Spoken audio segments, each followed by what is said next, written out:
মামভয়াং বরদাং নররূপধরাং জনতাপহরাং শরণাগত সেবক শেষ করিং প্রণমামি পরাং জননীং জগতাং গুণহীন সুতানুপরাধুচিতাং কৃপয়াদ্য সমুদ্র মোহগতাং তরণীং ভবসাগর পার করিং প্রণমামি পরাং জননীং জগতাং। শুভ সকাল। সারদাজ্যোতির অভিপাঠচক্র থেকে বলছি। আমাদের মহাপুরুষেরা বলে গেছেন, ছিন্নত বিশ্বে অমৃতস্য পুত্রা। মা ভাবগঙ্গার প্রবাহে থাকলে আমাদের প্রত্যেকের জীবনে পূর্ণতা আসবে। ভক্তদের সাধন ভজন ও প্রার্থনায় ও ত্যাগে মা ঠাকুরের সঙ্গ প্রকাশিত হয়। আমাদের যে মনের শরীর খারাপ হলে আমরা মায়ের কাছে, আমরা যখন অসুস্থ হয়ে যাই, দুর্বল বোধ করি, তখন আমরা মার কাছে প্রার্থনা করি। আমরা কারোর দরবারে যাই না। আমাদের মনটাকে তাই যত্ন করতে হবে। কোথায় বসবো আমরা? আমরা যদি হানিবির মতন মধু খাই, নাকি মাছির মতো আমরা দরকার মতন, সুবিধে মতন আমরা খারাপ জায়গায় বসবো, ভালো জায়গায় বসবো?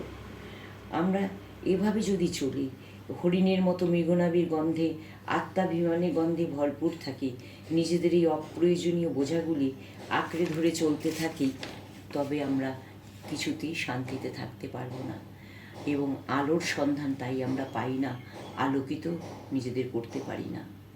কিন্তু যদি মা শারদার ভাব ও জ্যোতির গঙ্গায় ডুবতে পারি, তবে এই মনোভাব থেকে মুক্ত হতে পারবো। আপনা আপনি সব ঝরে পড়বে।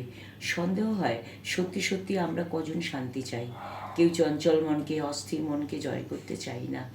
সত্যি কথা, শান্তির জন্য যে মনের অভ্যাস এবং যা করণীয় তার কিছুই করি না। সর্বদা নেগেটিভ চিন্তা এবং অপরের ত্রুটি বিচ্যুতি ধরে থাকি। তাই শান্তি বিরাজ করে বহু দূরে নীতিবাক্যের মধ্যে। ঘরে যদি প্রতিকূল অবস্থাকে মানিয়ে অনুকূল অবস্থায় ফিরিয়ে আনতে পারি, তার প্রভাব সমাজ ও সন্তানদের মধ্যেও প্রতীত হয়। আমাদের অশান্তির কারণ অপরকে দোষী সাব্যস্ত করার মধ্যে প্রধান বীজ লুকিয়ে থাকে। তাই সবাইকে পরিবর্তন করার আগে নিজেকে পরিবর্তন করা অনিবার্য। অপরের দোষ দেখা বন্ধ করতে হবে। তাই মা বলেছেন, শান্তি লাভের উপায়টা আমাদের একান্তই ব্যক্তিগত। শান্তির জন্য বোঝাপড়ার দরকার হয়, কিন্তু কোনো মতেই আমরা তা করি না। আমরা ভাবি আমি ঠিক আর সবাই ভুল।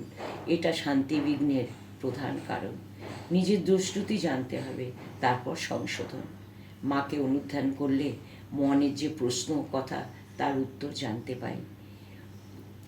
চাহিদা না থাকলে আমরা সময় পাবো না। ঠাকুর ও মায়ের প্রত্যেকটা কথার অপূর্ব শক্তি।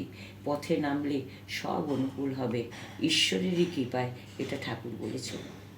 মা দেবী রূপে যদি বিরাজ করতেন, তাহলে আমাদের সবার মাঝে মাকে পেতাম না। মার পঞ্চতপা ব্রত, চারিদিকে আগুনের মাঝখানে মা স্থির অচঞ্চল হয়ে মগ্ন।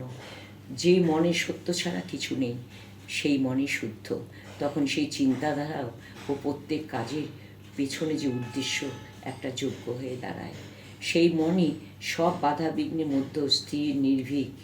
এই শিক্ষা মা আমাদের নিজের জীবন দিয়ে দেখিয়ে দিয়েছেন। মাকে জানলে, মাকে পড়লে আনন্দ হয়। বুঝি বা না বুঝি, অহেতুকী আনন্দ। শরণাগতি হলে এই আনন্দের প্রবাহ বাধা বিপত্তির মধ্যেও পার হয়ে আনন্দ দেবে। ঠাকুর কত কষ্ট বহন করেছেন আমাদের জন্য। সারা জগৎকে বুঝিয়েছেন কিভাবে হাসি মুখে সব সহ্য করা যায়, সবাইকে আনন্দ আর নতুন নতুন উপলব্ধিতে চেতনার চৈতন্যে থাকা যায়। মা রূপকে ঢেকে কিভাবে দয়া, মায়া, ত্যাগ, সহ্য শক্তি ও সততার জ্যোতিতে জীবনকে দেবত্বে নিয়ে যাওয়া যায় আমাদের দেখিয়েছেন। শ্রীরাম, শ্রীকৃষ্ণ, চৈতন্য মহাপ্রভু সবাই কত কষ্ট করে বাধা বিঘ্নের মধ্য দিয়ে এক আনন্দময় পুরুষোত্তম রূপে বিরাজিত হয়ে সত্যের জ্ঞানের চলমান জীবন্ত হয়ে বিরাজ করছেন সবার হৃদয়ে। আমাদের মা বেদান্ত প্রতিমা, জ্ঞানদায়িনী, ব্রহ্মরূপা, ব্রহ্মবিদ্যা স্বরূপিণী। ঠাকুর মা স্বামীজিকে প্রণাম জানাই আমরা। গীতা, বেদ, উপনিষদকে ব্যবহারিক জীবনে প্রয়োগ করা যায়, তাকে সুপ্রতিষ্ঠিত করেছেন। আমাদের জীবনে সুন্দর, সুস্থ, আনন্দময়, ভালোবাসায় ভরে থাকার পথ দেখিয়েছেন মা। মায়ের অমৃত কথা স্বামী চেতনানন্দ মহারাজের লেখা থেকে পাঠ করছি। বৃহদারণ্যক উপনিষদে আছে ব্রহ্মের দুটি রূপ, মূর্ত ও অমূর্ত, মর অমর, পরিচ্ছন্ন ও অপরিচ্ছন্ন, প্রত্যক্ষ ও পরোক্ষ। দেবদেবীরাও বহুরূপী, তারা ইচ্ছে মতো রূপ পাল্টান, কখনো তারা দেবদেবী রূপে, কখনো আবার মানবী রূপে এই জগতে লীলা করেন। মানুষ ভগবানকে মানুষ রূপে দেখতে চায়। ষড়ৈশ্বর্যমগ্ন ভগবানের স্বরূপ দেখলে মানুষ ভয়ে ও বিস্ময়ে আড়ষ্ট হয়ে যায়। অর্জুন কৃষ্ণের বিশ্বরূপ দেখে ভীত হয়ে তার পূর্বরূপ দেখতে চেয়েছিলেন। আমরা যদি মা শারদার দশভুজা দুর্গামূর্তি বা চতুর্ভুজা কালীরূপ দেখি, তাহলে আমাদের অবস্থা অর্জুনের চেয়েও শোচনীয় হবে, সে বিষয়ে কোনো সন্দেহ নেই। নিবেদিতা যখন মাকে বলেছিলেন, মাতৃদেবী আপনি হন আমাদের কালী, তা শুনে মা হেসে বলেছিলেন, না বাপু, আমি কালী টালি হতে পারবো না, জীব বার করে থাকতে হবে। তাহলে জীব করা মাকে দেখলে আমরা নিশ্চয় ভয়ে ও বিস্ময়ে অভিভূত হতুম। ভাগবত জীবনগুলিকে আমরা গ্রিক পুরাণের যে কবে সিঁড়িরূপে কল্পনা করতে পারি।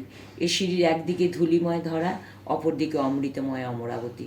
দুঃখ, কষ্ট, ব্যথা পীড়িত মানুষ অনাবিল স্বর্গীয় আনন্দ উপভোগ করতে না পারলেও এই ভাগবত জীবনগুলির মধ্যে অমৃতের আস্বাদন করে আপন জীবন জিজ্ঞাসার সদুত্তর পায় এবং সেই সেতু সদৃশ জীবনগুলি ধরে স্বর্গ, নিত্য ও মর্তের লীলা মধ্যে যাতায়াত করতে পারে।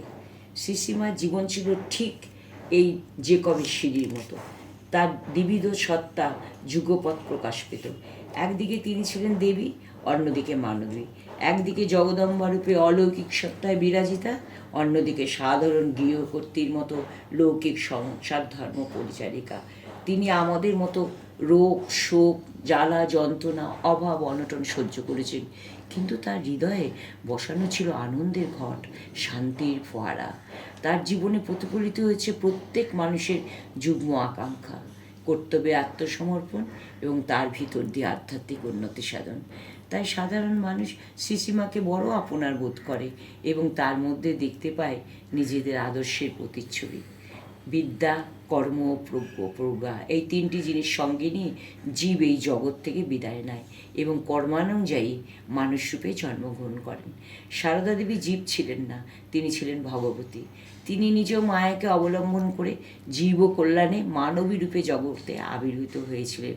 সেই জয়রামবাটির মেয়ে সারদা রামচন্দ্র শ্যামাসুন্দরী কন্যা রূপে, প্রসন্ন কালী, বরদা, অভয়ের বোন রূপে, শ্রীরামকৃষ্ণের স্ত্রীরূপে, যোগিন, শরৎ, আমজাদ ও অগণিত নরনারীর মাতৃরূপে এই পৃথিবীতে ৬৭ বৎসর লীলা করলেন।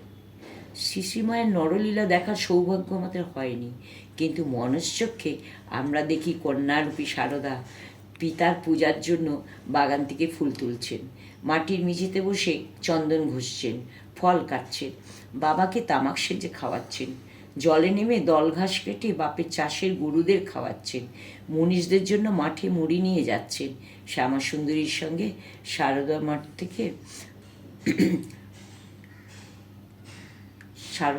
মাঠ থেকে তুলা তুলছেন এবং তার থেকে পৈতার সুতো কাটছেন, যাতে সংসারে দুটো পয়সা আসে। ধান সিদ্ধ করে ঢেঁকিতে ধান বাঁধছেন, রান্না করছেন।